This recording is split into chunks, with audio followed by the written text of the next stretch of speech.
লেখাপড়া করে। মানুষ জিজ্ঞেস করে আত্মীয় স্বজন, তোমার ছেলে মেয়ে তো কি খবর? কই বিদেশে লেখাপড়া করে। তো টাকা কি তুই কি টাকশাল আছে তোর? তুই এত টাকা পাইছত কই? মূলত সব টাকা ঘুষের, সব টাকা দুর্নীতি করা টাকা। হালাল টাকা দিয়ে আপনি ছেলে মেয়েকে বিদেশ পড়াতে পারবেন না। আর আপনার মনেও চাইবে না যে আমার সন্তান দূরে থাকবে কেন, আমি আমার চোখের সামনে রাখবো। হযরত লোকমান হাকিম তার ছেলেকে তিনি নসিহত করতেছেন। নসিহতগুলো আমার আল্লাহর এত পছন্দ হয়েছে, প্রত্যেকটা নসিহত আল্লাহ কোরআনুল কারিমে সূরা লোকমানে আমাদের জন্য তুলে দিলেন, আমাদেরকেও বুঝাই দিলেন। লোকমান যেভাবে তার সন্তানকে নসিহত করত, তোমরাও তোমাদের ছেলে মেয়েগুলোকে সেভাবে নসিহত করো। তাহলে লোকমানের ছেলে যেমন সঠিক পথে ছিল, তোমাদের সন্তানগুলাও সঠিক পথে পরিচালিত হবে। বাপের সাথে ছেলের, ছেলের সাথে বাবার, মায়ের সাথে মেয়ের, মেয়ের সাথে ওই মায়ের। সারাদিনে একবারও কথা হয় না, দেখা হয় না, এমন ফ্যামিলিও আছে না? না, লোকমান হাকিম তার ছেলেকে বলতেছেন, ইয়া বুনাইয়া। কি অসাধারণ শব্দ চয়ন! ইয়া বুনাইয়া, ও লা আদলা, ও আমার আদরের ছেলে, ও বৎস, লা তুশরিক বিল্লাহ, আল্লাহর সাথে শিরিক করো না। ইন্না শিরকা লা যুলমুন আযীম, ও ছেলে, শিরিক মস্ত বড় অপরাধ। ইয়া বুনাইয়া, ও বৎস, আকিমুস সালাত, নামাজ কায়েম করো। কি কায়েম করো? ওয়ামুর বিল মারুফ, মানুষকে ভালো কাজের আদেশ করো। অনহা আনিল মুনকার, মানুষকে খারাপ কাজে বাধা দাও। ওয়াসবির আলা মা আসাবাক, ভালো কাজের আদেশ দিলে, মন্দ কাজে বাধা দিলে 100% তোমার উপরে বিপদ আসবেই। ওয়াসবির আলা মা আসাবাক, বিপদ আসুক, মুসিবত আসুক, তোমাকে ধৈর্য ধারণ করা লাগবে। অর্থাৎ তুমি যখন নেক কাজ করতে যাবা, সমাজে খারাপ কাজে বাধা দিতে যাবা, হতে পারে তোমার উপরে হামলা হবে, তোমার জানের উপরে, মালের উপরে হামলা হবে, ধৈর্য হারানো যাবে না। ওই জায়গায় তোমাকে ইস্তেকামাত থাকতে হবে, ততক্ষণ তোমার মৃত্যু হয় না, যতক্ষণ এই শিক্ষা কোরআনে আছে না। না আরে ভাই, এলাকার ছেলেরা গাঁজা খায়, মদ খায়, আপনি যদি তারে বাধা দেন, হেতে আপনার চুমা দিব? না, কথা কন না কেন? একজন লোক গাঁজা ব্যবসা করে এলাকায়, আপনি তারে বাধা দিলে হেতে আপনার আদর করবে? একটা লোক সমাজে বিশৃঙ্খলা সৃষ্টি করে, আপনি যদি তারে বাধা দেন, হেতে আপনার আদর করবে? প্রশ্নই আসে না, আপনার উপরে সে হামলা করবে। আর আল্লাহ পাক এখানে লোকমান হাকিম তার ছেলেকে বলছেন, ওয়াসবির আলা মা আসাবাক, সে তোমার উপরে হামলা করবে, মামলা করবে, তোমাকে খুন করতে চাইবে, কিন্তু তুমি ধৈর্য ধারণ করো। তুমি তোমার পথ থেকে বিচলিত হলে চলবে না। ইস্তেকামাত, তুমি একেবারে সীসা ডালা প্রাচীরের মতো দাঁড়ায় থাকো। আমরা তো অনেক সময় বলি, তার কাছ থেকে করে আমার কি, না, বাধা দিবেন। কি দিবেন? আপনাদের জুমুরের কথাই যদি বলি, কিচ্ছু লাগবে না। জুমুরের কয়েকজন লোক যদি একসাথে হয়ে মানে আপনারা ঘোষণা দেন, আমার এই সমাজে কোনো অন্যায় অবিচার চলবে না, এখানে কোনো নেশা চলবে না, গাঁজা চলবে না, কিচ্ছু চলবে না, এখানকার কেউ যদি এর সাথে জড়িত থাকে, দূরে যেয়ে খাবে, কিন্তু জুমুরে দাঁড়ায় খাওয়ার সাহস পাবেন। কিন্তু আপনাকে ইস্তেকামাত থাকতে হবে। কিন্তু আপনি একসাথে হয়ে বলতেছেন আমি সবার সাথে আছি, আবার তলে তলে যায় হেতের সাথে তাল মিলাইতেছেন, তাইলে আপনি সমাজকে কখনো সঠিক পথে আনতে পারবেন না। কথাকে বুঝাইতে পারলাম? আমার কলেজার ভাইয়ারা, ছেলেকে লোকমান হাকিম আরো কি সুন্দর করে নসিহত করতেছেন, ওয়ালা তুসাইর খাদ্দাকা লিন্নাস ওয়ালা তামশি ফিল আরদি মারাহা। ও বৎস, খবরদার, জমিনের উপরে অহংকার লইয়া হাইটো না, গাড় মোটা করে হাঁটবা না, অহংকার বশত হাঁটবা না, অহংকার বশত কথা বলবা না, মানুষকে ছোট করে দেখবা না, কারণ অহংকার আল্লাহর চাদর। যারা অহংকার করে তাদের জন্য জান্নাত হারাম করেছে কে? চিন্তা করেন তো, বাপে ছেলেরে বলতেছে ওয়ালা তুসাইর খাদ্দাকা লিন্নাস, মানুষকে ছোট দেখবা না, ওয়ালা তামশি ফিল আরদি মারাহা, অহংকার নিয়ে হাঁটবা না। জমিনের মধ্যে হাঁটার সময় হাত এরকম দিয়া গাট্টা মোটা কইরা চোখ রাঙ্গাইয়া মনে হয় বাপ সাপ লইয়া হাঁটে, এমন বাপ সাপ লইয়া হাঁটুন না মানুষ আমাদের নজরে নাই। যে যত মোমেন তার চলাফেরা তত নম্র ভদ্র। হযরতে আনাস রাদিয়াল্লাহু তাআলা আনহু বলেন, রাসূল সাল্লাল্লাহু আলাইহি ওয়াসাল্লাম রাস্তা দিয়ে হাঁটতেন, আমরা তাকায় থাকতাম কিভাবে হাঁটতো। রাসূলের হাঁটার মধ্যে কোনো অহংকার নাই, তো কেমনে হাঁটতো? আমাদের কাছে মনে হতো যেন উপর থেকে নিচের দিকে কোনো লোক নামতেছে। মানে কি? আচ্ছা বলেন তো, উপর থেকে যখন নিচের দিকে নামেন আপনারা সতর্ক থাকেন না? কতটা সতর্ক? পাটা পিছলায় যায় নাকি? আমি সামনের দিকে হুচুট খাই নাকি? হযরত আনাস, হযরত আবু হুরায়রা বলে, আমরা তাকায় থাকতাম রাসূল যে হাঁটতেছে সমতল ভূমিতে, কিন্তু এত নম্র, এত ভদ্র, এত সতর্কতার সাথে রাসূল হাঁটতেন, মনে হতো যেন উপর থেকে নিচের দিকে কেউ নামতেছে। আল্লাহু আকবার বলেন। কি অসাধারণ, কি চরিত্র রাসূলের ছিল। আর আমার আপনার ঘাড় কি মোটা, সুক রাঙ্গাইয়া কেমনে জানি হাঁটে, বাপ সাপ অন্যরকম, বাপ সাপ অন্যরকম। অথচ আল্লাহ বলছেন খুলিকাল ইনসানু দাইফা। কথা লম্বা হয়ে যাবে, পারবো না, এবার শোনেন। লোকমান হাকিম তার ছেলেকে বলতেছে, ও আমার ছেলে, তুমি দাম্ভিকতার সাথে হাঁটবা না, অহংকার করবা না, অহংকার আল্লাহ পছন্দ করে না। তুমি চলাফেরার ক্ষেত্রে মধ্যম পন্থা অবলম্বন করো। আরো চমৎকার কথা বলেন, ও আমার বৎস, তুমি যখন কথা বলবা আওয়াজকে লাউডলি বলবা না, নম্র ভদ্রভাবে কথা বলবা।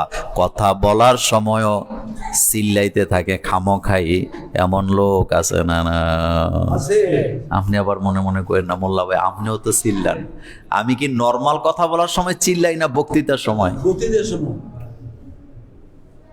আমি এখন বক্তৃতা দিচ্ছি, আমি কখনো নরম বলবো, কখনো গরম বলবো, কখনো হাসি দিয়ে বলবো, কখনো কান্না করে বলবো। কিন্তু যখন আমি নর্মাল কথা বলি তখন কি আমি লাউডলি বলবো না নর্মাল বলবো? নর্মাল, বেফাস কথা বলা যাবে। এই জিনিসগুলা লোকমান হাকিম তার ছেলেকে শিক্ষা দিতেছে। আমরা কি দেই? সময় আছে নাই। কিন্তু একটা কথা মনে রাখবেন, ছোট্ট বয়সে মা বাপের কাছে ছেলেমেয়েরা যেই শিক্ষাগুলা পায় এটা মৃত্যু পর্যন্ত কাজে লাগে। এটা আমার জীবন থেকে আমি শিখছি, আমার জীবন থেকে। গতকালকে মাহফিলেও বলছিলাম, আমরা স্কুলে পড়া পারি নাই তো মার দিছে, বাড়িতে যে বলি নাই, বললে আবার মারব, কবি তুই পড়া পারলি না কেন। রাস্তাঘাটে ঝগড়া হয়েছে, বাড়িতে যে বলি নাই, বললে আবার মারবো, ঝগড়া লাগলি কেন। কিন্তু কিছু ফ্যামিলি দেখছি স্কুলে মাইর খাইয়া বাড়িতে যায় বলছে হেতের বাপে সারের লেগে কি লয়ে গেছে, বিচার লয়ে গেছে। রাস্তায় মারামারি করছে ছেলে বাচ্চারা বাড়িতে যায় বলছে মায় বাপে লাঠি সোটা লইয়া যায়, আমার ছেলের গায়ে হাত দিলি কেন। এরকমের ফ্যামিলি আপনারা দেখেন নাই? ওই ফ্যামিলির বাচ্চাগুলা মানুষ হয় না, 100% হয় না, 100% হয় না। আমি এমনও দেখেছি তার ছেলের গায়ে হাত তোলার কারণে উস্তাদের বিরুদ্ধে স্কুলে বিচার বসাইছে, সেই ছেলে এখন রিক্সা চালায় খায়। কিন্তু তখন মনে মনে ভাবতাম, শিশু বয়স তো, মনে মনে কইতাম তার বাপে না ভালো, তারে কিছু কইলে দৌড়ে আসে। কিন্তু এখন বুঝি না, আমার বাপই ভালো। কারণ আমি বাড়িতে যাই যদি বলতাম আমি ঝগড়া করে আইছি, আমার বাপে তো বিচার নিয়ে যাবেই না, উল্টা আমার পিঠের উপরে বেচ যাবে। কথাকে বুঝাইতে পারলাম? এ কথাগুলা হেলায় হেলায় হারায় দিয়েন না। মসজিদ থেকে এটা মসজিদে রেখে যান, এটা বাড়িতে নিয়ে যান। এটা শুনলে হবে না, এটা বাড়িতে কাজে লাগায়েন। বাচ্চাদেরকে অভাব শিখাবেন, নসিহত করবেন, সব সময় নসিহত করবেন, ভালো কথাগুলি বুঝাবেন। এটা করো, এটা করো না, এটা এইটা ক্ষতি, এটা পজিটিভ, এটা কি নেগেটিভ, বুঝায় দিবেন। এই কথাগুলি আল্লাহ পাক এত পছন্দ করলেন, লোকমান হাকিমের কথাগুলো দিয়ে আল্লাহ একটা সূরা কি নাজেল করলেন, সূরাতুল লোকমান। বাড়িতে যেয়ে পড়বেন, কি অসাধারণ কথাবার্তা বলেছে। আমার কলিজার ভাইয়েরা, আদব কায়দা বাচ্চাদেরকে শিখাবেন, আদব কায়দা শিক্ষা দিবেন। বাচ্চারা মুরব্বীদের কথার উপরে কথা বলা চলবে না। আজকের পৃথিবীতে ইসলাম আর মুহাম্মদ সাল্লাল্লাহু আলাইহি ওয়াসাল্লামের চরিত্র ছাড়া আদব কায়দা কোথাও নাই। আপনারা দেখতে পাচ্ছেন পৃথিবী। আমি মাঝে মধ্যে বলি, ইসলাম ছাড়া সব সন্ত্রাস। ইসলাম ছাড়া সব কি? আচ্ছা বলেন তো,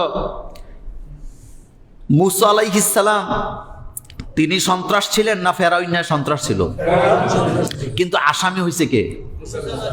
বুঝছেন, সন্ত্রাসী করছে ফেরাউন, কিন্তু আসামি বানাইছে মুসা আলাইহিস সালামকে। সন্ত্রাসী করছে নমরুদ, আসামি বানাইছে হযরত ইব্রাহিম আলাইহিস সালামকে। সন্ত্রাসী করছে আবু জাহিল, আবু লাহাব, আর আসামি বানাইছে মুহাম্মদ সাল্লাল্লাহু আলাইহি ওয়াসাল্লামকে, বেলালকে। এখনো সন্ত্রাসী করে ইসকনের এরা, আর গত 16টা বছর আলেম ওলামারে সন্ত্রাসী বানাইছে এমন জালেম জাহেল আছে না?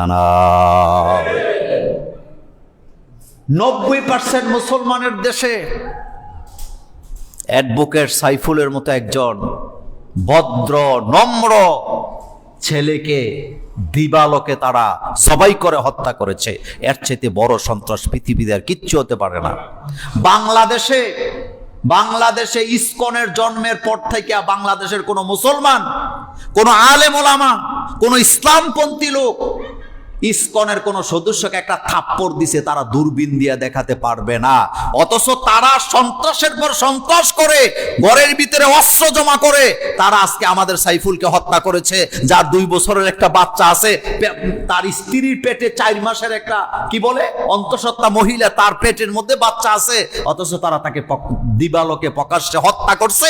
আর গত 16 বছর যারা দেশ চালাইছে, জঙ্গি বানাইছে আলেমকে, হাফেজকে, বক্তাকে, আর এদিক থেকে ইসকন তারা সাপোর্ট দিয়া এখনো তারা ইসকনের পক্ষে কথা বলে জাতির সাথে তারা এখনো গাদ্দারি করে যাচ্ছে। তোদের লজ্জা নাই, তোরা বেহায়া, তোদের ঈমান তো নাই, তোরা লজ্জাও নাই, তোদের লজ্জাও নাই। এখনো তারা তাদের পক্ষে বিবৃতি দেয়। আপনি চিন্তা করতে পারেন, নির্লজ্জ বেহায়ারা।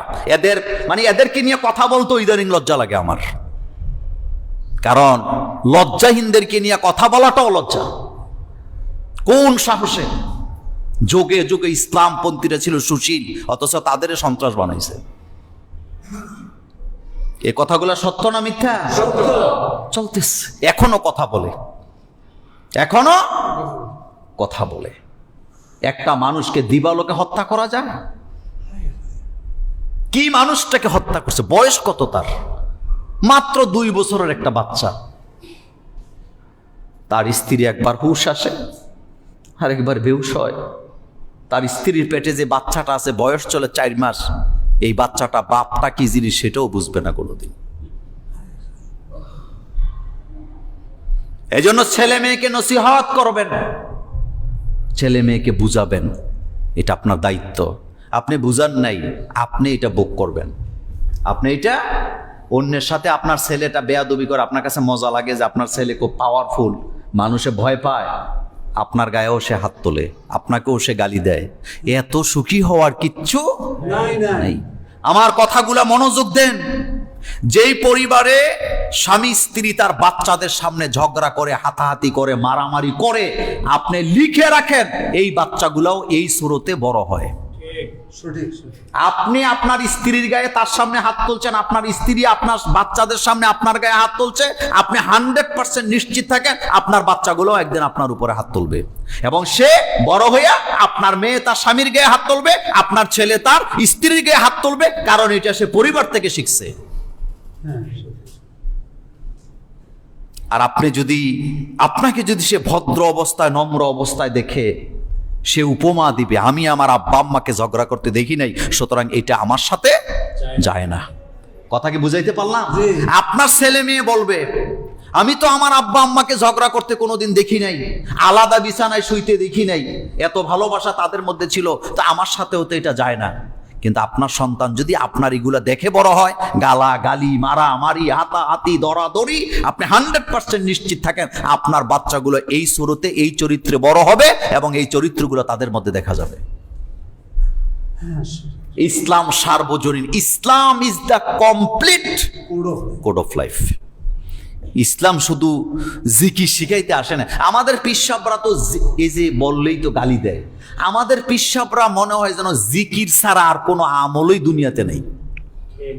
কথা কয়েকটা বলবে কমন, কি করবো জানেন? হালাল খাবা, হারাম ছেড়ে দিবা, 5 ওয়াক্ত নামাজ পড়বা, রোজা রাখবা, বউরে পর্দা রাখবা, তো আর কি, আর জিকির করবা সকাল সন্ধ্যা। তো এই কথাগুলো আপনি বলেন কিনা, এটা তো সবাই জানে, এগুলো তো সবাই জানে। আপনি পীর, আপনি জিকিরের আন্দোলনকে যেভাবে শিখাচ্ছেন, জিকিরটা যেভাবে সকাল বিকালে তালিম দিচ্ছেন, আপনাকে মাথার উপরে নিয়ে নাচতাম আপনি যদি সকালে বিকালে আল্লাহর কোরআনের আইনের পক্ষে কথা বলতেন। তালিমটা দিয়ে কোরআন জিকিরের তালিম দিলে হাদিয়া পাবেন, বাহাবা পাবেন। কোরআনের তালিম দিয়ে দেখেন আপনার মসজিদ থেকে বের করে দিবে। কথা ঠিক বলি নাই? ইমাম আহমদ বিন হাম্বল কত বড় আলেম ছিলেন, হাজার হাজার হাদিস মুখস্থ, লক্ষ লক্ষ হাদিস, কিন্তু তাকে মসজিদ থেকে বের করে দেওয়া হয়েছে শুধু হক কথা বলার কারণে। আপনি জানেন, যুগে যুগে যারা শাসক ছিল তারা নিজেদের ক্ষমতা টিকানোর জন্য যা ইচ্ছা তা তারা করে গেছে, এখনো করছে, করে না যে তা না, এখনো করতেছে, ভবিষ্যতেও করবে। বাতেল আছে বলেই হক কথার দাম কি আছে, মিথ্যা আছে বলেই সত্যটা বোঝা যায়। অকুল জা আল হক ওয়া যাহাকাল বাতিল ইন্নাল বাতিলা কানা যাহুকা। এই জন্য শাসন নরম হাতে হয় না, শাসককে শক্ত হতে হয়। এত নরম নরম। আচ্ছা আপনি বলেন তো, আপনার 3টা ছেলে আছে, ক্যান্টনমেন্ট গুমতি টাওয়ারে আপনার বিশাল একটা ব্যবসা দোকান আছে। 3টা ছেলের ভিতরে 2টা ছেলে চতুর চালাক, কিন্তু একটা ছেলে নম্র ভদ্র, ডাইনে তাকাইলে বামের খোঁজ নাই, বামে তাকাইলে ডাইনের খোঁজ নাই। একটু বুঝে শুনে উত্তরটা দিয়েন তো। আপনার 3টা ছেলের মধ্যে সবচেয়ে ভদ্র, হেতে একদিকে চাইলে চাইয়েই থাকে, হেতে হেদিকে গেলে হেদিকেই থাকে, তার কাছে দোকানের দায়িত্বটা দিবেন না চালাক ছেলেদের হাতে দিবেন? আপনি মনে মনে না, শুধু আপনি ঘোষণাই দিবেন, পুত্রে তুই যেই অবস্থা, তুই এত সহজ সরল, যেদিকে তাকাস সেদিকে তাকায়, তো তুই বেড়া দোকান চালাইতে পারবি না, বরং হেডি যত খারাপই হোক হেডির কাছে এই দায়িত্বটা দিবেন, কারণ এটি চালাক আছে, এটি কি আছে।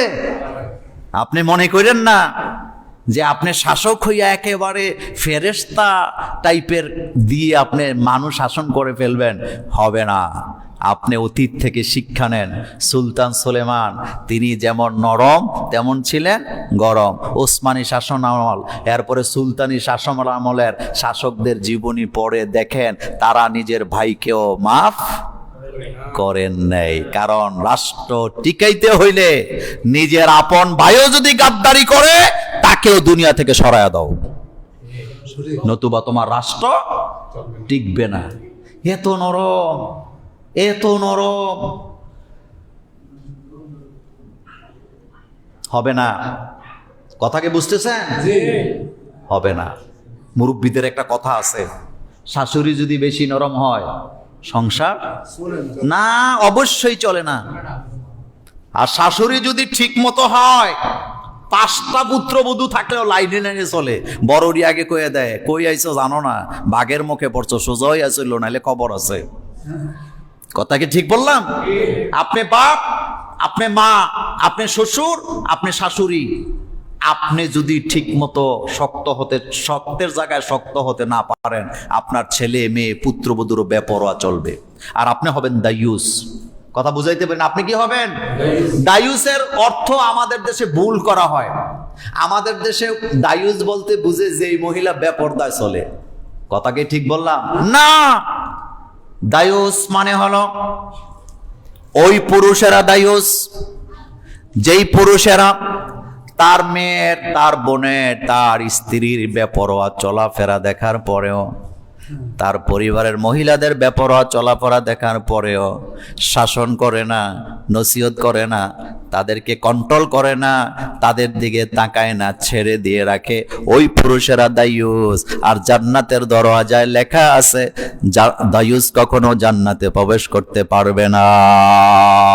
খুব মনোযোগ দেন।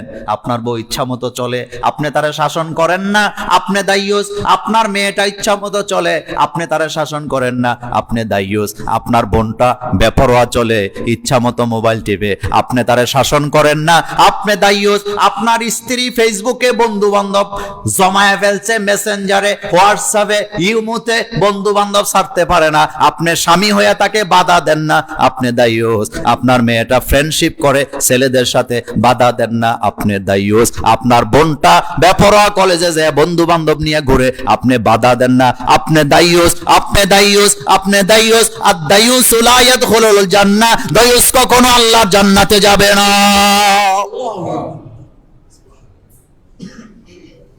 আপনি তো মনে করেন দায়ুস মানে বেপরদা মহিলা, না।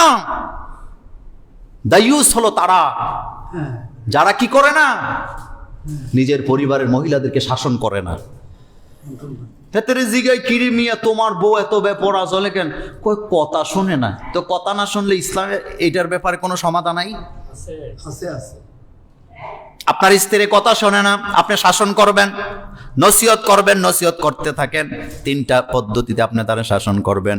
ওয়াইজুহুন্না, প্রথম কথা হলো নসিহত করবেন, নসিহা ওয়াজ করবেন, নসিহত করতে থাকবেন, করতে থাকবেন, করতে থাকবেন, করতে থাকবেন, করতে করতে ধৈর্যের শেষ সীমানায় যখন যাবেন, 1 নাম্বারটা বাদ, ওয়াহজুরহুন্না, এরপরে 2 নাম্বারে যাবেন। তবে 2 নাম্বারে যাইতে অনেক সময় নেবেন। কি নেবেন? একদিন না, 1 মাস না, সময় দিবেন। ওয়াইজুহুন্না, খুব মনোযোগ। স্ত্রী কথা শোনে না, মেয়েটা কথা শোনে না, স্ত্রীকে সময় দিবেন।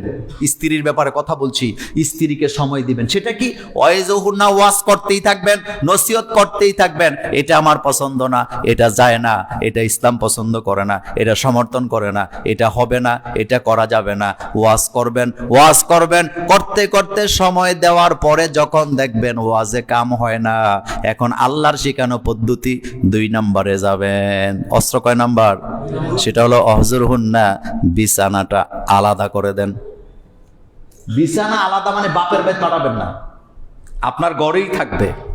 মাঝখানে কোল বালিশ দিয়ে রাখবেন, কিচ্ছু লাগবে না। 1 সপ্তাহ দেখেন, 1 মাস দেখেন, পাগল হয়ে যাবে। যদি তার ভিতরে বিবেক থাকে আর তার কপালে যদি হেদায়েত না থাকে, এটা দিয়েও কাজ হবে না। তবে সময় দিবেন, 1 মাস, 2 মাস, 3 মাস সময় দেওয়ার পরে দেখছেন কাজ হয় নাই, এবার কয় নাম্বার? 3 নাম্বার। আরো জোরে বলেন, অদ্রিমহুন্না, হালকা মারো। মাইটটা তো আর সবার সাথে যায় না, সবাই পারেও না, কিন্তু হালকা মাইট দেওয়ার কথা বলছে কে? আল্লাহ। হালকা মারো। হালকা মাইরেও দেখছো না, তার লজ্জা নেই, সে বেপরোয়া। এবার সিদ্ধান্ত নাও, একটা মাসিক শেষ হইছে, এবার তারে তালাক দাও। মাসিক অবস্থা না মাসিক শেষ হইলে একটা তালাক দিবা। দেখেন ইসলাম কত ধৈর্য শিখায়। 1 তালাক দিয়া 1 মাস অপেক্ষা করো, তোমার কথার বাধ্য হয় নাই, আবার মাসিক হইছে, আবার পবিত্র হইছে, এবার 2য় তালাক দাও। কয়টা? 2য়টা দেওয়ার পরে যদি দেখো ভালো হয়ে গেছে, তারে নিয়ে আসো, বিয়ে হয়ে যাক নতুন করে, তাওবা করো, তাকে নিয়ে আসো ঘরে, সংসার করো। কিন্তু 2 নাম্বার দেওয়ার পরও ঘাট তেরা, বেপরোয়া, এখন তার কপালে হেদায়েত তুমি দেখছো না, তাহলে 3 নাম্বার মাসিকের পরে যখন পবিত্র হবে, এবার তালাক দিয়া গুড বাই, তোমার পথে তুমি যাও, আমার পথে আমি যাই, এবং প্রত্যেকটা তালাকে সাক্ষীও থাকবে। এখন আপনাদের কাছে আমার প্রশ্ন, ইসলাম কি কঠিন করে না সহজ করে? কিন্তু আমরা দইরেই তালাক শুরু করে দেই, তোরে তালাক, তোর মায়ের তালাক, তোর নানিরেও তালাক।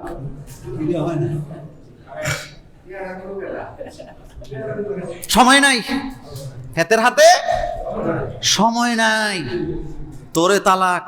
ওই যে মুরাদনগরের শুশুন্ডা গ্রামে ছিলাম আমি, তো ওই দিনও শুশুন্ডা মাদ্রাসা, আমি যেই মাদ্রাসার ছাত্র ছিলাম ওখানে আমি ওয়াজ করতে গেছি। ওই দিনও এক কথাটা বলছিলাম যে সকালবেলা আগে তো বেবি ট্যাক্সি ছিল না, তো বেবি ট্যাক্সি হলো একটা আইছে তালাকের মাসালা জানতে আমার কাছে। আমি ছাত্র জীবন থেকেই ইমামতি করি। তো আমাকে এসে বলতেছে যে হুজুর, আমি রাত্রে বেবি ট্যাক্সি চালাইছি মুরাদনগর, মেজাজটা খারাপ আছিল, বাসায় আইয়া দেখি এটি এখনো রান্না করে নাই, কি করে জানি না সারাদিন। তো রাগারাগির মাথায় আমি তালাক দিছি। বউ কয় হুজুর ওরটা শুনলেন না, আমারটা আগে শোনেন। আমি কই কি? কয় তালাক কিন্তু আমার একলা দেয় নাই, আমারে দিছে, আমার মায়েরে দিছে, আমার নানিরে দিছে, আমার 14 গোষ্ঠীরে দিছে। আমি তারে কইলাম তুই কি হ্যাঁ 14 গোষ্ঠীর বিয়ে করছ? এগুলা তালাক? আমার দেশে সুন্নাহ পদ্ধতিতে তালাক হয় না। তালাক কাজীর মাধ্যমে দিবেন, 3 মাস সময় থাকে, এটা আপনারা জানেন। কয় মাস? 3 মাস। কাজী আসবে, সাক্ষী নিবেন, শনাক্তকারী নিবেন, তালাক আপনি নোটিশ করবেন। এক নোটিশ, 2 নোটিশ, 3 নোটিশ। নোটিশের মেয়াদ থাকবে 90 দিন। কয় দিন? ওই 3 হায়াজ। কয় হায়াজ? 3 হায়াজের পরে যদি সোজা হয়, 2 পরিবার মিলে যায়, কোনো আপত্তি নেই, একসাথে হয়ে যাবে, বিয়ে পড়ায় দিবেন। আর যদি না মিলে যার যার পথে তেতে চলে যান, এতেই কি হবে? কল্যাণ হবে। কিন্তু আমার দেশে যে নোংরামিটা চলে, দেওয়ার সময় দেয়, পরে মনে হয় আরে 2টা বাচ্চা আছে রে। তো আগে তোর মনে আসিল না? আগে মনে ছিল না? এই জন্য সাবধান হওয়ার দরকার আছে। তো তবে একটা কথা মনে রাখবেন, স্বামী স্ত্রীর মধ্যে ঝগড়াঝাটি হয়, ঝগড়া ছাড়া পরিবার কি নাই। কিন্তু ঝগড়াটা লেন্দি যেন না হয়। একটা কাজ করবেন না, স্বামী স্ত্রী ঝগড়া হয়েছে, কখনো কথা বন্ধ করবেন না, কথা চালায়া যাবেন। কারণ আপনি যদি কথা বন্ধ করেন, হেতি অথবা হেতে আর আলাদা সুযোগ নিবে, সময় তো কাটাইতে হইব নাকি না? এটা করা, কথা বন্ধ করবে না, কথা চলবে, তবে শাসনেরও কি থাকবে? লিমিটেশন থাকবে। আন্দাজি বেপরোয়া শাসন করা যাবে না। স্বামী স্ত্রীর ঝগড়া কখনো দেয়ালের বাইরে নিবেন না। কথা বুঝেন নাই? স্বামী স্ত্রীর ঝগড়া কখনো ঘরের বাইরে নিবেন না, দেয়ালের বাইরে নিবেন না, এটা ঘরের ভিতরে রাখবেন, কারণ এটা ঘরের ভিতরের বিষয়। কি অসাধারণ কথা! রাসূল করিম সাল্লাল্লাহু আলাইহি ওয়াসাল্লাম তার কলিজার টুকরা, নয়নের পুতুলি হযরতে ফাতেমা রাদিয়াল্লাহু তাআলা আনহাকে ডেকে বলতেছে, ও ফাতেমা, তুমি আমার কলিজার টুকরা মেয়ে, ও ফাতেমা, তুমি আমার নয়নের পুতুলি, তুমি আমার আদরের মেয়ে। কিন্তু মনে রাখবা, তুমি যদি তোমার স্বামীর সাথে খারাপ আচরণ করো, বেয়াদবি করো, আমি বাবা হিসাবে আমাকে তোমার পাশে পাবা না। মনোযোগ আছে আপনাদের? বিশ্ব নবী তার মেয়ে ফাতেমাকে বলতেছে, তোমার স্বামী তোমার কাছে সম্মানিত, ও ফাতেমা, স্বামীর সাথে বেয়াদবি করা যাবে না, স্বামীর কথা মতো চলবা, স্বামীর মন জোগাবা, স্বামীকে ভালোবাসা দিবা। এই জায়গায় যদি কমতি করস রে মা, তুই যদি আলীর সাথে কোনো কারণে বেয়াদবি করস, আলীর মন যদি খারাপ করাস, খবরদার, আমি বিশ্বনবীকে তোমার পাশে পাবা না। আর আলীকে কিভাবে শাসন করে দেখেন। আলীকে বলতেছে, আলী, আমার ফাতেমা আমার শরীরের একটা অংশ, ফাতেমাকে যারা কষ্ট দেয় তারা যেন আমাকেই কষ্ট দেয়। এর মানে আলী কিন্তু রাসূলকে কষ্ট দেয় নাই, রাসূল আগের থেকে বুঝাই দিতেছে, ফাতেমা আমার শরীরের অংশ, আমার কলিজার টুকরা, ফাতেমাকে যারা কষ্ট দেয় তারা আমাকে কষ্ট দেয়। এই নসিহত প্রত্যেক স্বামীর জন্য দরকার আছে না? না, এটাই না ইসলাম। এটা কি? সুবহানাল্লাহ পড়বেন না? কত কথা বলে ফেলি, আহারে। এই জন্য বললাম, স্বামী স্ত্রীর ঝগড়া কখনো দেয়ালের বাইরে নেওয়া যাবে না। স্ত্রীকে ভালোবাসা দিবেন, ভালোবাসা দিয়েই নসিহত করবেন, প্রয়োজনে কথা এড়ায়া যাবেন, প্রয়োজনে কিছু কথা এড়ায়া যাবেন। স্বামী স্ত্রী একে অপরের সব কথার জবাব দেওয়ার চেষ্টা কইরেন না, তবে তাকে কখনো বেপরোয়া চলতে দেওয়া যাবে না, তার অনৈতিক কোনো কাজে সাপোর্ট দেওয়া যাবে না। শরীয়তের ব্যাপারে স্ত্রীকে 1 ইঞ্চিও ছাড় দেওয়া যাবে না, এটা মনে রাখবেন। তাহলে আপনি নিজেও ধ্বংস হবেন, আপনার পরিবারও কি শেষ। সব সম্পদ স্ত্রীর হাতে তুলে দিয়ে না, স্ত্রীকে যেটা দিবেন এটা হাদিয়া। কথা কি মনোযোগ আছে? এটা কি? এত টাকা তার হাতে দিবেন না যে এক পর্যায়ে আপনার কিছুই মনে করে না। নিজের কাছে রাখবেন, নিজের কাছে রাখবেন। হাদিয়া দিবেন তাকে ততটুকু যতটুকু তার দরকার। সে বাপের বাড়িতে যাচ্ছে, আপনি অবশ্যই তারে টাকা দিয়ে বলবেন, যাও এটা নিয়ে বাপের বাড়িতে কিছু নিয়ে যাও, এটা সম্মান, এটা কি সম্মান। কিন্তু আবার বুঝাই দিবেন, খবরদার বাপের বাড়িতে যাইয়া চাইয়া চাইয়া খুঁজা খুঁজা কিছু আনার দরকার নাই। এটা স্বামীদের জন্য অসম্মান, এটা স্ত্রীর জন্য অসম্মান। বিয়ের পরে বাপের বাড়ির থেকে কিছু আনা, এটা সম্মান না অসম্মান? ভাইয়েরা বাপে যদি হাদিয়া দেয় আলহামদুলিল্লাহ, কিন্তু কিছু কিছু মহিলা আছে ভাইয়ের অভাব দেখায়, বাপের অভাব দেখায়, বোনের অভাব দেখায়, তমকরে দেখায় দেখায় ফাও কামে আনে, অথচ সে বুঝেই না এটা যে স্বামীর জন্য অমর্যাদা। এজন্য স্ত্রী যখন বাপের বাড়িতে যাবে আপনি পারমিশন দিবেন যাওয়ার জন্য, তবে বেশি বেশি যাইতে দিয়েন না, কারণ ওই মেয়েরাই উল্টা পথে চলে। যারা বেশি বেশি বাপের বাড়িতে যায় সে যাবে, তবে তাকে বুঝতে হবে স্বামীর বাড়ি আমার সম্মানের জায়গা, আর স্বামীর যা আছে তা নিয়ে আলহামদুলিল্লাহ বলা, সন্তুষ্ট থাকা। কিন্তু যেই নারী সন্তুষ্ট না থাকে, বাপের বাড়িতে যায় অভাব দেখায় দেখায় আনে, সে স্বামীরেও শেষ করলো, নিজের মর্যাদাও শেষ করে দিল। কথাগুলো কি সত্য? মর্যাদা সেটা। স্বামী রিক্সা চালায়, 100 টাকা কামাই করে, এটা খাইয়া বলো আলহামদুলিল্লাহ, এটা মর্যাদা। কিন্তু বাপের বাড়ি থেকে 1 কোটি আনো, স্বামীর জন্য অমর্যাদা। বাপের বাড়িতে তুমি যে অংশ পাবা সেটা আনো, সেটা ইসলাম তোমাকে দিছে, আল্লাহ তোমাকে দিছে, কিন্তু তুমি তোমার স্বামীকে কোথাও ছোট কইরো না। তোমার স্বামী 50 টাকা ডেলি কামাই করে, তুমি তোমার সংসারটাকে 50 টাকা দিয়ে চালাবার চেষ্টা করো। মাছ মুরগি মাংস খাইয়া ফুটাঙ্গিরি দরকার নাই, বরং কলমি শাক দিয়া ভাত খাও, সম্মান আছে না নাই? আর কেমনে বুঝাইতাম, আর কিভাবে বলবো?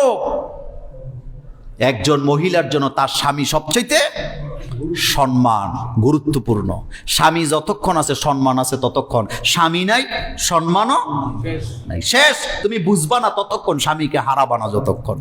তোমার স্বামী পৃথিবীতে তোমার কাছে সবচেয়ে দামি। তোমার স্বামী তোমার কাছে মেম্বার, চেয়ারম্যান, এমপি, মন্ত্রী, এমনকি কাবা শরীফের ইমামের চাইতেও আরো বেশি দামি। রাসূল সাল্লাল্লাহু আলাইহি ওয়াসাল্লাম বলেছেন, একজন স্বামী তার স্ত্রীর কাছে এতটাই দামি, আল্লাহ ছাড়া কাউকে সেজদা দেওয়া যায় না।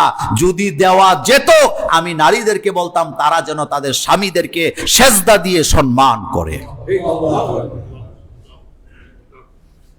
তো বাপের বাড়িতে যাইয়া খুঁজে খুঁজে অভাব দেখাইয়া আনা, এটা একজন স্ত্রীর জন্য সম্মান, নাকি স্বামীর যা আছে সেটা নিয়ে নিজের স্বামীর বাড়িতে থাকা সম্মান? আমার কলেজার ভাইয়েরাম, এই কথাগুলা ছেলে মেয়েকে ছোটবেলা থেকে শিক্ষা দিবেন। অনেকে দেরিতে আসছেন, আবারও রিপিট করি, বাচ্চাদেরকে অভাব শিক্ষা দেওয়ার দরকার আছে না নাই? কি শিখাবেন?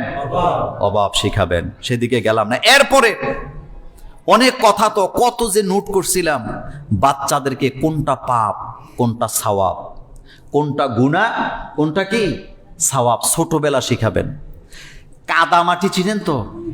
আমরা ছোটবেলায় স্কুলে বিভিন্ন ঘর টর পাখি ঠাকি বানায় নিতেন না? এই কাদা মাটি যতক্ষণ নরম থাকে তা দিয়ে যা ইচ্ছা তা বানানো যায়। এটা দেখতে হলে আপনি কি বলে, ওই যে কুমার আছে না, কুমারের বাড়িতে যাবেন, দেখবেন মাটিটাকে কতটা নরম করে কাদা মাটি দিয়া, এটা দিয়ে মাটির ফ্রিজ বানায়, 4 কাপ বানায়, পাতিল বানায়, মগ বানায়, গ্লাস বানায়, বানায় না? বানায় কি না? কতক্ষণ মাটিটা নরম থাকে, কিন্তু যখন শক্ত হয়ে যায় কঠিন হয়ে যায়। এই জন্য বাচ্চারা কোমল হৃদয়ের অধিকারী। ছোট্ট বয়সে বাচ্চাটাকে যা শিখাবেন, বাচ্চাটা তাই কি শিখবে। একেবারে ছোট্ট। আমার 4 বছরের একটা বাচ্চা আছে, নাহিয়ান। তো গতকালকে ঘুমায়, আমি যতক্ষণ, কালকে মাহফিল কাছে ছিল তো একটু তাড়াতাড়ি গেছি। সে আরবি লিখছে, আলহামদুলিল্লাহ, লিখে আবার এটা নিজে ছবি তুলে আমার কাছে পাঠাইছে। পাঠায় বলছে, আব্বা আমার জন্য কিছু আনবেন। 4 বছর বয়স, আলিফ বাতা সবগুলা লিখছে। তা আমি রাতের বেলা বাসায় গেছি, যাওয়ার পরে ঘুমের সময়, বয়স কত এটা আপনারে দিয়ে আমি আমারে দিয়ে আপনারে বুঝাই আর কি, আবার আপনি অন্যভাবে নিয়ে না যে হুজুর নিজের ডোল নিজে পিটায়। 4 বছরের বাচ্চা ঘুমের আগে মানে জোরে জোরে পড়তেছে, আল্লাহুম্মা বিসমিকা আমুতু ও আহিয়া, তার মতো সে পড়তেছে। কি বুঝলেন? মা বাপ যেই আমল করবে বাচ্চারাও কি, কিন্তু না, কিছু কিছু পরিবার আছে, ছেলে একরমে মোবাইল লইয়া, মেয়ে আরেক রমে মোবাইল লইয়া, হেতারা জামাই বউ দুইজনে আবার দুইটা, এরকম না। আর আমার দেশের মহিলাদের রুচি এত খারাপ, টিকটক ছাড়া কিচ্ছু বুঝে না। টিকটকের চাইতে ফাতরামি আর কিছুই। টিকটকের বিপরীত শব্দ যদি বলি, তার অর্থ হলো কোনো কিছুকে নকল করা, ব্যঙ্গ করা। যেমন আপনি একটা কথা বললেন, আপনাকে ব্যঙ্গ করা, এটারে টিকটক কয়। কি কয়? এটার অর্থ আমাদের দেশের লোকেরা বুঝে না, তারা মনে করে টিকটক মানে কি, ভিডিও বানাইবো, গানের সাথে গান মিলাবে। আচ্ছা, আমি একটা কথা বললাম, আমার সেম কথাটা যদি আপনি আমার সাথে সাথে বলেন, এটা ফাতরামি না? কথা বলেন, এটা ফাতরামি না? এইডি চাইবো নাচে গায়, কি করে না করে, নিজেদের ইচ্ছা মতো, কত যে নোংরা। আমার মোবাইলে আপনি কয়েকটা জিনিস কখনো পাবেন না, আলহামদুলিল্লাহ। আমার মোবাইলের কথা, আমার মোবাইলে জীবনে কোনোদিন টিকটক পাবেন না, আমি এই সফটওয়্যারই রাখি না। আরেকটা জিনিস আমি, এটা হলো ইমো। ইমো আমি কখনোই চালাই নাই। হ্যাঁ, একটা সময় চালাইছি, সেটা হলো যখন করোনা ভাইরাস চলতেছিল, তখন প্রবাসী ভাইয়েরা ইমুতে তখন লাইভ অনুষ্ঠান করতেন। আমাকে তারা এমনভাবে ধরলেন, আমার আজও মনে আছে, কথা রেকর্ড হয়। তারা আমাকে বললেন, মোল্লা ভাই, ঘরেই তো বসে আছেন, রাতের বেলা আপনি যদি ইমুতে লাইভ করেন আমাদের সাথে, আপনি আপনার কথাগুলি বললেন, লোকের আপনাকে শুনতে চায়। আমার মনে আছে, এটা অহংকার করি না। তারা আমাকে বলেছিলেন যে আমরা অনেক লাইভ অনুষ্ঠান আলেমদেরকে দিয়ে করিয়েছি, কিন্তু আপনাকে দিয়ে যেই লাইভটা আমরা করাইছি সেটা সবচেয়ে বেশি লোকেরা দেখছে। এটা আমি আল্লাহর শুকরিয়া করি। আমি সবসময় চেষ্টা করি বিষয়ভিত্তিক কথা বলার জন্য, নিজের ডোল নিজে পিটাই না। কিন্তু তাদের কারণে আমি ইমু চালাইছি ততদিন, ওই লাইভগুলা যতদিন করছি, লাইভ শেষ আমি সাথে সাথে ইমুকে ডিলিট করে দিছি। আর দেখি ইমু চালায়, কয় আমার ইমু হ্যাক হয়ে গেছে। এটা চালানোর দরকার কি? আমি কোনো সফটওয়্যারের পক্ষে দালালি করছি না, কিন্তু ইমুটা এত নোংরা। ইমু সফটওয়্যার আরেকটা খারাপ দিক হলো, আপনি ইমু চালু করার সাথে সাথে আপনার এইটা, আপনার যারা আপনার মোবাইল কি করছে, নাম্বার সেভ করা আছে তাদের কাছে যায়, যারা জীবনে একবার কল দিছে তাদের কাছে ওর নোটিফিকেশন চলে যায়। তার মানে আপনি যেটা বিয়ে করছেন, ছাত্র জীবনে তার যদি কোনো অ্যাফেয়ার থেকেই থাকে, থাকাটা স্বাভাবিক। কথা কন না কেন? থাকাটা কি? এবং এখন যখন ইমু চালু করছে, এখন ওই এক্সের কাছেও গেছে। কথা কন না কেন? তো এইডি বুঝি সফটওয়্যার। আর যত নোংরামি নষ্টামি আমাকে একজনে দেখাইছে যে এইটাতে যে নোংরামি চলে, অন্য কোনো সফটওয়্যারে এইডি দেখে। এরপরে কি দেখে? ইনস্টাগ্রাম চালাইতে নিষেধ করি না, কিন্তু এটার ভিতরে ভালো ছবি খুব কমই পাওয়া যায়। টুইটার, যেটার বর্তমান নাম কি এক্স, জঘন্য খারাপ জিনিস। আমারও আছে অ্যাকাউন্ট, কিন্তু আমি জাস্ট পোস্ট করে বেরিয়ে যাই, আমি এটাকে কখনো ঘাটাঘাটি করি না। ফেসবুক একটা চালাই, আমি একটা আইডি চালাই। আইডিটা এমনভাবে আমি চালাই, পোস্ট দিলাম একেবারেই আমার মতো করে। অনেকে আবার বলে যে আপনার নিজের ভিডিও আপনি নিজে পোস্ট দেন, তা আমারটাই তো আমি দেবো, এটা তো আমার মিডিয়া। এই মিডিয়াটা কার? অনেকে বুঝে না, আমারটাই তো আমি দেবো, আমি তোরটা দেবো কি লিগা? আর আমি মোল্লা নাজিম, আমার ফেসবুকে আলেম ওলামাদের বক্তব্য, হাজার হাজার তরুণদের ওয়াজ আমি আমার আইডিতে ছেড়েছি। আর আমার ভিডিও আমি দেবো না, তোরটা নিয়ে দেবো। ভিডিও আইডিটা আমার, এমবি খরচ করি আমি, টাকা দিয়ে কিনি আমি, তো আমারটাই তো আমি দেবো, তোরটা দেওয়ার ঠেকা লাগছে কি? তোর কাছে ভালো না লাগলে তুই চলি যা, আমার তো লাইক দেওয়ার দরকার নেই, কিচ্ছু করার দরকার নেই। এটা কেন দেই জানেন? এটা দেওয়ার একটা উদ্দেশ্য আছে।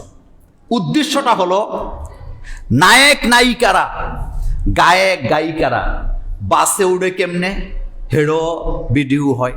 বাস থেকে নামলো কেমনে, হেডো ভিডিও হয়। এতে বাথরুমে গেলেও কি হয়, ভিডিও হয়। তো তাদের এই ভিডিওর প্রভাবে জাতি যেন খারাপ জায়গায় নিমজ্জিত না হয়। আর বাংলাদেশের কোন টিভি চ্যানেল মাহফিলগুলোতে হাজার হাজার লোক হইলেও তারা এটা কাভারেজ দেয় না, কিন্তু শাহবাগে 3 জন যদি একটা ব্যানার লইয়া দাঁড়ায় 100টা ক্যামেরা যেয়ে দাঁড়ায়। এজন্য আল্লাহর কসম, আমার উদ্দেশ্য হলো এই ভিডিওগুলি ফেসবুকে যাবে, এই ভিডিওগুলি সোশ্যাল মিডিয়াতে যাবে, লোকেরা দেখবে শাহবাগের এক একটা ব্যানারের সামনে যত লোক থাকে আমাদের মাহফিলগুলোতে তার 100 গুণ বেশি বেশি থাকে। মাওলানা যুক্তিবাদী সাহেবকে প্রশ্ন করা হয়েছিল, আপনি বিমানে চড়ে, আপনি বিমানের ফার্স্ট ক্লাস প্যাসেঞ্জার হইয়া মাহফিলে যান কেন? উনি বলেছিলেন, তোরা দেখ আলেমরাও বিমান চড়ে। মূলত হিংসাটা অন্য জায়গায়। একটা নায়িকাকে এনে যদি একটা দোকান উদ্বোধন করেন, কত লাখ টাকা দেয়? আজকে আমি একটা দোকান উদ্বোধন করে আসছি রূপায়ণ টাওয়ারে। আলহামদুলিল্লাহ, আলেম ওলামা, কুমিল্লার বিশিষ্ট আলেমরা আমি দেখলাম উপস্থিত, খুব ভালো লাগছে, কোনো টাকা খরচ হয় নাই। কিন্তু দোকান উদ্বোধন করবে কাকে দিয়া? উমক নায়িকা আসবে, আর যুবকের হারি বাপরি বাপ মধু এসে করছে। ব্যবসা এটা কি পবিত্র জায়গা না অপবিত্র? তো তুই নায়িকারে আনস কীর্তি বেড়া, 2 দিন পরে দোকানও নাই, হেতেও নাই, কারণ এসবে আল্লাহর বরকত থাকে না। এই জন্য আমি সবসময় তরুণ আলোচকদেরকে বলি, তোমরা প্রত্যেকটা ভিডিও ফেসবুকে দিবা, পুরা ফেসবুক আমাদের দখলে থাকতে হবে। এই বাংলাদেশ যে পরিবর্তন হয়েছে, সবচেয়ে বেশি কাজে লাগছে ভিডিওগুলা। কথা বলেন, কিগুলা? জাতি দেখছে। এই জন্য আমার উদ্দেশ্য একটাই, ভিডিও যাবে, আমি কোথায় যাচ্ছি, স্টেজে উঠতেছি, ছেলেরে আলেম বানাইলে ছেলেকে কিভাবে মর্যাদা দেওয়া হয়, আলেমদেরকে কিভাবে স্লোগান দিয়ে স্টেজে উঠানো হয়, কিভাবে সম্মান দিয়ে নামানো হয়, এটা জাতি দেখুক। এটা দেখলে লোভ লাগুক, আমার ছেলেকে আমি মাদ্রাসায় পড়াবো। কথা কি বুঝাইতে পারলাম? তো তুই শুধু নেগেটিভটা চিন্তা করস, তুই পজিটিভটা কেন চোখে দেওস না? পজিটিভটা তো তোর সামনে। আল্লাহ যেন এই জাতিকে কবুল করেন, আমরা বলি আমিন। আমার কলিজার ভাইয়েরা, অনেক নোট আমি পারলাম না, সেজন্য আমি আগামী জুমাতেও আদব কায়দার উপর আরেকটা আলোচনা আমি চালাবো। শীতকাল যেহেতু চলতেছে, ইনশাআল্লাহ আমরা আগামী জুমাতে আরো গুরুত্বপূর্ণ কিছু পয়েন্ট আমার কাছে রয়ে গেছে, যেগুলো আমাদের পরিবারের জন্য একেবারেই কি জরুরি। এজন্য আমি এই আলোচনাটা রাখলাম, আগামী জুমাতে আপনাদেরকে শোনাবো ইনশাআল্লাহ। কতগুলা প্রশ্ন আসছে, যেগুলা দেওয়া যাবে আমি শুধু সেগুলা দেব, যেগুলা দিলে ফিতনা হবে আমি দেব না। প্রথম কথা, মুহতারাম, সারা দেশে যখন স্বাধীন মত প্রকাশের কারণে মাহফিলের হিরিক পড়ছে, তখন আমরা নিশ্চুপ কেন? অন্ততপক্ষে আমাদের উত্তরপাড়া মসজিদের পক্ষ থেকে একটা মাহফিলের ঘোষণা দিবেন। আচ্ছা শুনেন, সুন্দর প্রশ্ন, এটা আবেগ। আবেগ দিয়ে সবকিছু হয় না। ওই যে একটা মাইয়া বলছিল না, আমার আবেগে কাজ করছে, বিবেগে কাজ করে নাই। মনে কষ্ট নিয়েন না, আমি লুকায়ে সুরাইয়া কথা বলতে পারি না। একটা মাহফিল করতে 10-12 লাখ টাকা লাগে। কয় লাখ টাকা লাগে? তা আপনি তো আমারে নামাই দিয়ে বসে থাকবেন, মনে মনে ভাববেন মোল্লা ভাইয়ের যে দাপট আছে উনি সব করে ফেলবে। গত বছর মাহফিল করতে পারি নাই, কিন্তু মাহফিলের আয়োজনের কি কোনো বাকি ছিল? প্রচারে কি কোনো কমতি ছিল? আমি এক কথা বুঝি, আমি যেটা করব ভালোভাবে করব, কিন্তু যেটা আমি করতে পারবো দুর্বল, আমি দুর্বল কাজ করি না, এটা আমার অভ্যাসে নেই। আমি একটা জামা বানাইলেও আমি চিন্তা ভাবনা করে বানাই। আমি 3 বছর যখন আপনাদের এখানে আসছি, প্রথম বছর আপনারা বলছেন মাহফিল দেন মাহফিল দেন, আমি বলছি না, এমন মাহফিল দেওয়া যাবে না যেটা দিলে আমাদের মর্যাদার ক্ষুণ্ণ হবে। কিন্তু যে আয়োজনটা আপনারা করছিলেন, আপনারা বলেন তো আয়োজনটার কারণে আপনাদের সম্মান বাড়ছে না কমছে? ওইটা দেখার কারণে কিন্তু আপনারা বলতেছেন বারবার মাহফিল দেন মাহফিল দেন। এটাকে আমি সাধুবাদ জানাই, ভালোবাসা জানাই। কিন্তু আয়োজনটা, গত বছর যে আয়োজনটা করছেন, এইবার যদি আয়োজন করেন বা নেক্সটে যেটা করবেন, এটা কি ওইটার চেয়ে আরো ভালো হওয়া দরকার না ওইটার চেয়ে নিচু মানের হওয়া দরকার? তো এই কথাটা কেন বুঝেন না?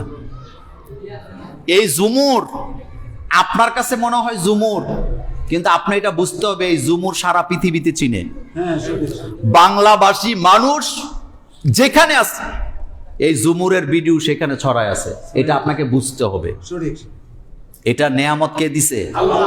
নেয়ামতের কদর করতে হবে। মাহফিল আমাদের হবে, হবে না কে বলেছে? নিশ্চুপাসি বললটাকে, একটা পরিকল্পনা তো লাগবে। হ্যাঁ আপনি দেখেন, আমাকে দারুল হুদা কমপ্লেক্সের বিল্ডিং 3 বার ডিজাইন দিছে, আমি 3 বার নেই নাই, আমি চেঞ্জ করছি। আমি বলছি এমন একটা ডিজাইন হবে সামনের বিল্ডিং যাতে রাস্তা দিয়ে যাইতে একবার তাকায় যে এটা জিনিসটা কি। আমি তো ইচ্ছা করলে একটা ছাদ দিয়ে একটা বিল্ডিং করে একটা প্রতিষ্ঠান এতদিন চালু করে দিতে পারতাম, কিন্তু 2 দিন পরে আপনিও ছেলে মেয়ে দিতেন না, কিন্তু এটা নিয়ে পরিবেশ। সঠিক সঠিক আমি আমার পরিবেশ, আমার ডিজাইন, আমি সব কিছু আমার চিন্তা থেকে আমি আপনাদের সাথে শেয়ার করেই করব। কিন্তু এটা যেমন তেমন হইলে হবে না। শেখ সাদি রাহিমউল্লাহ একটা চমৎকার কথা বলেছেন। তিনি বলেছেন, তুমি একটা পেয়ালা বানাইছো, কত দিনে বানাইছো এটা কেউ দেখবে না, দেখবেটা কি বলেন তো? তুমি কত সুন্দর বানাইছো। তাজমহল 1 বছরেও বানাইতে পারতো। তার সবচেয়ে ভালোবাসার মানুষের জন্য সে তাজমহল বানাইছে। কথা কি সত্য না মিথ্যা? বাদশাহ শাহজাহান তার সবচেয়ে প্রিয় মানুষের জন্য সে তাজমহল বানাইছে মমতাজের কবরের উপরে। 1 বছর 2 বছরে বানাইতে পারতো, 5 বছরে বানাইতে পারতো, কিন্তু সে সময় নিলেন 20 বছর। সোজা কথা নয়। তার মানে মমতাজের মৃত্যুর 20 বছর পরে তাজমহল বানানোর কাজ শেষ হয়েছে, একটা বিল্ডিং কবরের উপরে একটা স্থাপনা মাত্র। কিন্তু আজকের পৃথিবীতে এ পর্যন্ত কোনো ইঞ্জিনিয়ার এই তাজমহলের রহস্যটা উদ্ঘাটন করতে পারে নাই। এজন্য আমি আপনাকে বলি, জুমুরের লোকদেরকে বলি, জুমুরের মাহফিলের দিকে জুমুর তাকায় আছে এটা ঠিক না, সারা বাংলাদেশ তাকায় আছে। ইনশাআল্লাহ আমি যেখানে যাই যে হুজুর আপনার মাহফিলটা হবে না, ইনশাল্লাহ মাহফিল হবে, তবে হওয়ার মতো যেন হয়। হ্যাঁ ইনশাআল্লাহ কথা কি বুঝেন? হ্যাঁ আর যদি আপনারা একটা মাহফিলের আয়োজন করেন মসজিদের পক্ষ থেকে, আমি খতিব হিসাবে আপনাকে সাপোর্ট দিব। আমার পক্ষ থেকে অর্থনৈতিক সাপোর্টও পাবেন। আমি এমন কোনো ইমাম খতিব না যে ইমাম খতিব শুধু মসজিদের জন্য মাদ্রাসার জন্য কালেকশন করে কিন্তু নিজের পকেটে টাকা দেয় না, আপনি বলতে পারবেন না। না না কোনোদিন দেখছেন? না। এটা অহংকারের জন্য বলি না, আমি এমন মানুষ না। আপনার যেমন সওয়াবের দরকার আছে, আমারও সওয়াবের দরকার আছে। আমার জীবনে আমি কোবা মসজিদ করে আসছি কুমিল্লা, আমার হাতের করা, লক্ষ লক্ষ টাকা আমার পকেট থেকে আমি দিছি। ইনশাআল্লাহ আপনারা সাক্ষী আছেন, এই মসজিদে কালেকশন করছি অথচ আমি টাকা দিই নাই। আপনি জিজ্ঞেস করেন ক্যাশিয়ারকে, সঠিক সঠিক একবারও পাবেন না। এই মানুষ আমি না, ওই মানুষ আমি হতেই পারি না। এজন্য আপনারা যদি আয়োজন করেন ছোটখাটো করে মসজিদের পক্ষ থেকে, আমি আপনাকে সাপোর্ট দিব, অর্থ দিব, আমি আপনাকে পরামর্শ দিব। কিন্তু না না এটা হবে। যদি আগেরটার মতো করতে চান আপনাকে ধৈর্য ধরতে হবে। হ্যাঁ সঠিক এক কথা শেষ। আমার কিছু পরিকল্পনা আছে, হ্যাঁ সঠিক আমার পরিকল্পনা অনুযায়ী যদি করেন তাহলে ওকে। আর যদি আপনারা করেন আমি কি দিব? সাপোর্ট দিব। আপনারা করেন আপনাদের মতো করে, আমি অর্থ দিব, সময় দিব, সাপোর্ট দেব। কিন্তু আমি আপনার যে আয়োজন নর্মাল করে কোনো আয়োজন আর আমি করতে চাই না। আমি গত বছর যেটা করছি তার চাইতে আরো উন্নত মানের করতে চাই ইনশাআল্লাহ। কথা বুঝাইতে পারছি? একটা মাহফিল খালি দিলে হইতো না। আমি এর আগেও বলছিলাম জুমুর তো এমন একটা মাহফিল হওয়া উচিত, অত্র অঞ্চলের লোকেরা না, বাংলাদেশের লোকেরা যেন অপেক্ষা করে যে ওই মাহফিলটা কবে হবে। আল্লাহ কথায় না বড় হয়ে কাজে বড় হব, এটা মনে রাখবেন। আল্লাহ আমাদেরকে কবুল করুক। আশা করি বুঝতে পারছেন, আশা করি বুঝাইতে পারছি। একটা প্রশ্ন আসছে, সৌদি আরবের নারীদের অর্ধনগ্ন কনসার্ট বিশ্বকে কি বার্তা দেয়? আচ্ছা, সৌদি আরবের কথাটা কেন আইলো রে ভাই? আচ্ছা, আপনাদের কাছে জানতে চাই, সৌদিতে জন্ম নিলে কি ফেরেশতা? না না তো এটি কি ধরনের আকীদা আপনাদের? না নবী কি সৌদি আরবে আইছে না বাংলাদেশে আইছে? সারা বিশ্বে আইছে। হ্যাঁ, বাংলাদেশে কোনো নবীর আগমন হইছে? না না না সৌদি আরবে কেন আইছে? কারণ ওই জায়গার লোকটি আরো বেশি টেরা, এরই রক, ঘাড়ের রক কি, তেরা এই জন্য নবী রাসূল সব ওই দিকে আইছে, কারণ ওই দিকের ঘাড়ের রোগ বড় ভয়ানক। আর আপনার কাছে মনে হইতেছে সৌদি জন্ম নেওয়া মানে এতে কোনো পাপ করতে পারবে না, জিনা করতে পারবে, আপনার কাছে এটা আসে কেন? আপনি সৌদি নামটা কেন বললেন? পাপিষ্ট, সব জায়গায় পাপিষ্ট।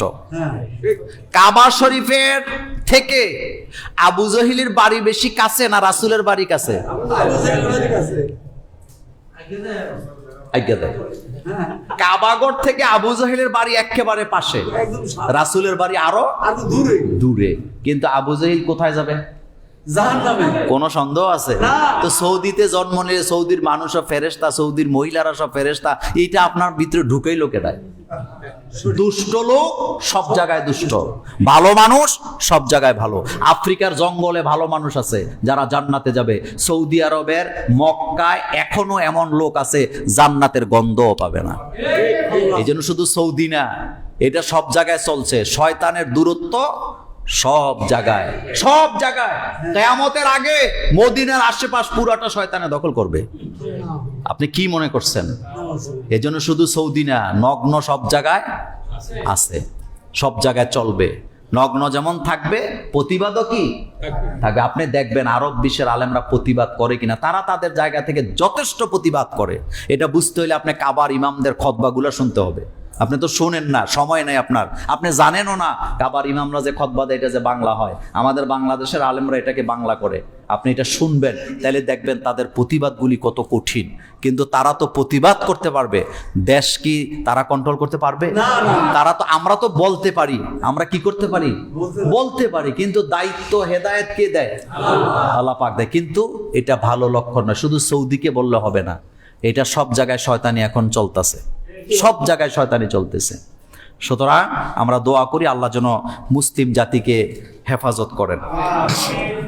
অনেক প্রশ্ন, এতগুলা কত দিব। একটা আসছে যারা নামাজ পড়ে না, আল্লাহর বিধান মেনে চলে না, তারাই তো ভালো আছে। মিথ্যা কথা। আরে নাউজুবিল্লাহ। হৃদয়ে শান্তি নেই। নাই নাই। হৃদয়ে কি নাই? আচ্ছা আপনি বলেন তো, যারা মুমিন, যারা নামাজি, যারা আল্লাহ আল্লাহ রাসূলে বিশ্বাস করে, তারা বিপদে পড়লে দোয়া করে কার কাছে? আল্লাহর কাছে। কিন্তু বিজাতিরা বিপদে পড়লে দোয়া করে না, নেশা করে। নেশা করে। আপনি প্রত্যেকটা মদের বারে যান, বাংলাদেশে হোক আর বিদেশ হোক, তারে দেখবেন টাকার অভাব নাই, বস্তা বস্তা টাকা। হেতে মদ খাইতে গেছে কেন? যখন ওই জিগাইবেন এনে মদ খাইতে আইছো কেন, কইব ডিপ্রেশনে আছি। কথা বলে না যুবকরা? কি বলবে? বলবে ডিপ্রেশনে। তো ডিপ্রেশন আইছে কেন? আসলে ইসলাম মানে না। যারা আল্লাহর উপর ঈমান রাখে তাদের কখনো ডিপ্রেশন আসে না, কারণ সে আশায় থাকে আল্লাহ আমারে বাঁচাই দিবে, আল্লাহ আমারে এই বিপদ থেকে রক্ষা করবে। কিন্তু মদের বারে গেছে কেন? ওই ডিপ্রেশন। ডিপ্রেশনে ধাক্কায় লয়ে গেছে। তো কে বলেছে তুমি জানো যারা নামাজ পড়ে না তার ঘরে কোনো শান্তি নেই? একজন মুয়াজ্জিন, তার ঘরে যে শান্তি বিরাজ করে, ৩,০০০ টাকা বেতন, ৪,০০০ টাকা বেতন পায়, আল্লাহ ৪ লক্ষ টাকা দুর্নীতি করে কামাই করে, ঘরে যায় দেহ ঘরের অবস্থা, পরিবেশ এত নোংরা, একটার সাথে আরেকটার কোনো মিল নেই। সঠিক সঠিক। কথা কি ঠিক বললাম? তো কে বলেছে নামাজ রোজা পড়লে ভালো থাকে না? ভালো থাকে, তবে ঈমানকে আরো মজবুত করতে হবে। কারণ যে যত আল্লাহর গোলামিতে মগ্ন হয় তারে তত বড় পরীক্ষা দেয় কে? আল্লাহ। ওই হাদিস শোনাইছিলাম, মনে আছে কিনা?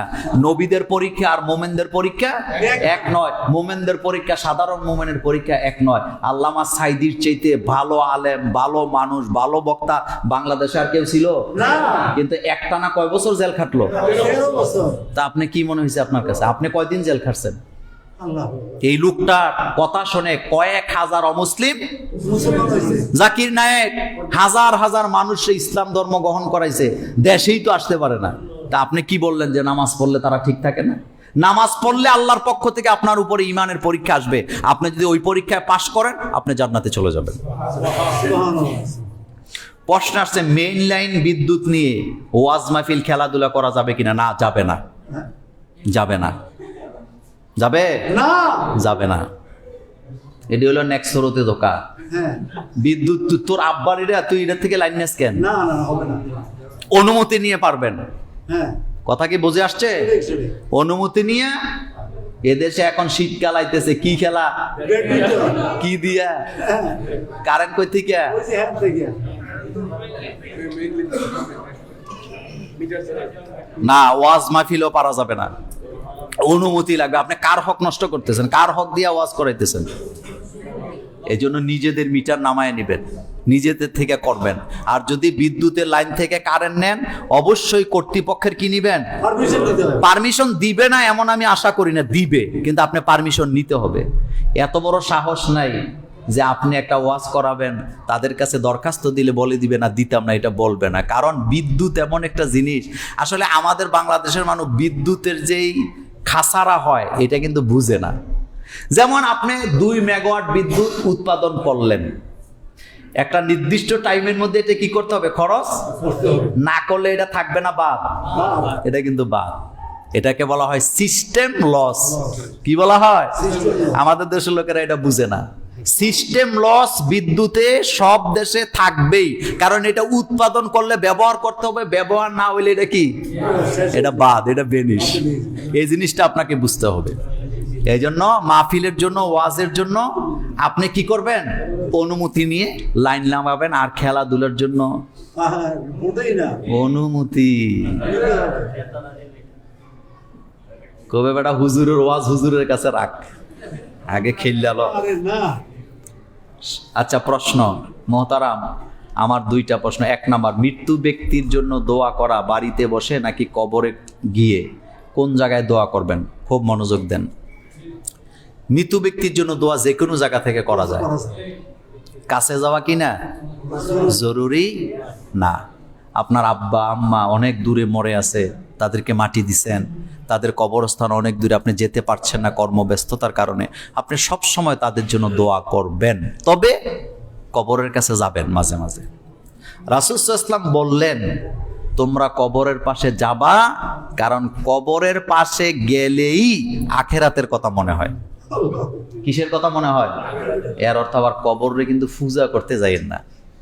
রাসূল সাল্লাল্লাহু আলাইহি ওয়াসাল্লাম কবরস্থানে যেতেন আখিরাতের কথা মনে করার জন্য, আর আমরা কবরে যাইয়া মোমবাতি দেই, লাইট জ্বালাই, টাকা দেই, ফুল দেই, এরপরে কবরের উপর একটা কি দেয়, গিলাপ দেয়। এগুলো আছে না? সবগুলো ইসলাম বিরোধী কাজ। আচ্ছা বলেন তো, আপনি যদি কবরের উপরে 10,000 মোমবাতি জ্বালান, কবরের ভিতর আলোকিত হবে? এটা আপনার মাথায় আসে না কেন? এটা তো মাটি হয়ে গেছে। এটা মাটি করে দিছে কে? আল্লাহ বলতেছে, মিনহা খালাকনাকুম ওয়া ফিহা নুঈদুকুম ওয়া মিনহা নুখরিজুকুম। আমি মাটির সাথে মিশাইছি, এখান থেকে আবার তুলবো। সুতরাং আপনি কবরের কাছে যাবেন, তবে কিসের জন্য? আখিরাতের কথা যাতে মনে হয়। আপনার আব্বা আম্মা দাদা দাদির কবরের কাছে যাবেন মাঝে মধ্যে। মা আয়েশা রাদিয়াল্লাহু তাআলা আনহা রাসূলকে জিজ্ঞেস করলেন, হুজুর আমি যখন কবরের পাশে যাব কি করব? রাসূল বললেন, তুমি বলবে আসসালামু আলাইকুম ইয়া আহলাল কুবুর। তাদেরকে সালাম দিবা, দোয়া করে দিবা। এই জন্য আপনি তাদের জন্য সালাম দিবেন। কবরবাসীদের জন্য সালামটাই সবচেয়ে বড় কি? দোয়া। এরপরে কেউ কেউ বলেছেন সূরা ফাতিহা পড়ে একটু দোয়া করে দিলেন, তবে এটা জরুরি না। আপনি সালামটাই কি জরুরি, বাকি আপনি দোয়া যেখান থেকে করেন আপনি করবেন। শেষ কথা, দেরি হয়ে যাচ্ছে কিনা, শেষ।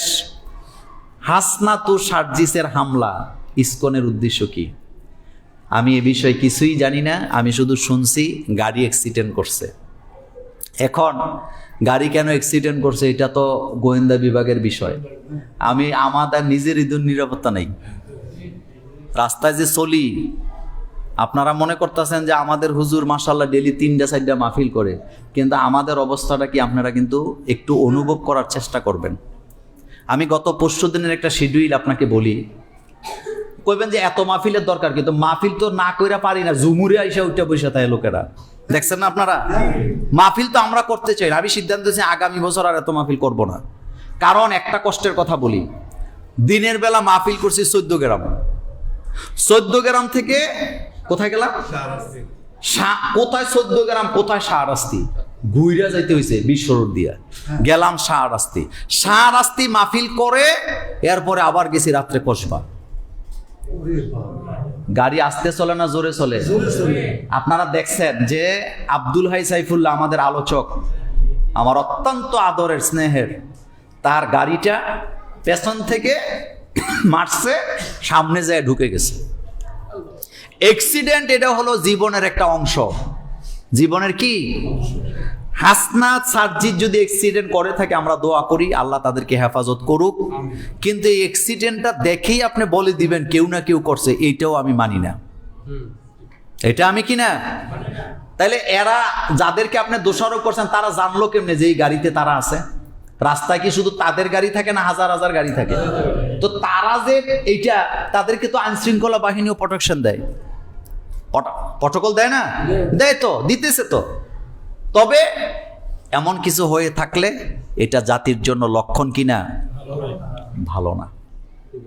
যোগে যোগে জাতির মেধাবী সন্তানদেরকে হত্যা করা হয়, আলাবালা এগুলির কেউ খবরও কি নেয় না। এই জন্য সবার জন্য আমি চিন্তিত, পরিস্থিতি খুব একটা ভালো না। কেন ভালো না জানেন? ভূ রাজনীতি একটা ভয়ানক খারাপ জিনিস। যারা আমাদেরকে ফতুয়া দিত, এই করত সেই করত, যে হুজুররা তো এইটা চায় সেটা চায়, বাইরে এগুলা বলে আর মানুষে ধোকা দেওয়া যাবে না। কারণ আপনি যাদের কান্দে আমাদেরকে লাগায় দেন তাদের সাথে আমাদের কোনো যোগাযোগই নেই। আমরা তো এমন এক রাষ্ট্র, ভারতের উপর দিয়ে সারা বিদেশও যাওয়ার আমাদের তিন দিকে কি, আরো আস্তে আস্তে কোন তো দক্ষিণ দিকে কি, তো জামু কই আমরা। আচ্ছা, আপনারা এখানে যারা আছেন চাকরিবিদ ছাড়া কেউ করছেন কিনা জানি না, আপনাদের এমন কি কেউ এখানে আছেন যে জীবনে একবার পাকিস্তান গেছেন? উনি গেছে চাকরির কারণে, এছাড়া আর কি আছেন? আপনি গেছেন। আচ্ছা বলেন তো, ইন্ডিয়া গেছেন কে কে? একটু হাত তোলেন তো, হাত তোলেন। আচ্ছা এখন ফাইন, এবার হাত নামান। পাকিস্তান গেছে মাত্র 2 জন, তাও একজন গেছে পাকিস্তান আমলে চাকরি করে, আরেক ভাই গেছে ব্যবসায়িক কাজে, বোধ নাকি ঘুরতে গেছে। কিন্তু আর আমরা কত লোক ইন্ডিয়াতে কতবার গেছি? আমি তো কতবার গেছি হিসাব নাই। তো এখন বলেন তো, এরপরেও আমরা নাকি দেশটা পাকিস্তান বানাতে চাই। পাকিস্তানের সাথে আমাদের যোগাযোগটা কি? কষ্টের কথা, আপনারা মনোযোগ দেন, এটা বলে শেষ করি আজকের আলোচনা। একটা দেশ, তার দেশ কিভাবে চলবে, কি পরিবর্তন হবে, জনগণ সিদ্ধান্ত নিবে। কিন্তু পার্শ্ববর্তী দেশ যখন আন্দরমহল নিয়ে গোম হারাম করে, বুঝতে হবে লক্ষণ বেশি ভালো না, উদ্দেশ্য বড় ভয়ানক। বাংলাদেশের একটা চ্যানেল ইন্ডিয়াতে চলে না, কিন্তু ইন্ডিয়ার 100টা চ্যানেল বাংলাদেশে চলে। কেন চলে? কেন চলে? আপনার সাথে আমার ব্যবসায়িক সম্পর্ক থাকবে, তবে সেটা বৈধভাবে সমান অধিকারের ভিত্তিতে, কিন্তু এটা যেন উঁচু নিচু না হয়। সব কথা বলি না, বলবো না, বললে আবার টার্গেট করব যে এইটা শেষ। তবে শেষ হওয়াকে ভয় পাই না, ভয় পাই অন্য জায়গায়। লক্ষণ কিনা ভালো না। এই জন্য কথা আজকে শেষ। আল্লাহ যেন এই জাতিকে হেফাজত করেন, আমাদেরকেও যেন আল্লাহ বুঝতে শিখায় যে কে শত্রু, কে মিত্র, কে বন্ধু আর কে দুশ্মন। এটা যেন আমাদের ব্রেনে যেন আল্লাহ বুঝাটা কি শিখায়। আল্লাহ আমাদেরকে তৌফিক দান করুক। আসসালামু আলাইকুম ওয়া রাহমাতুল্লাহি ওয়া বারাকাতুহু।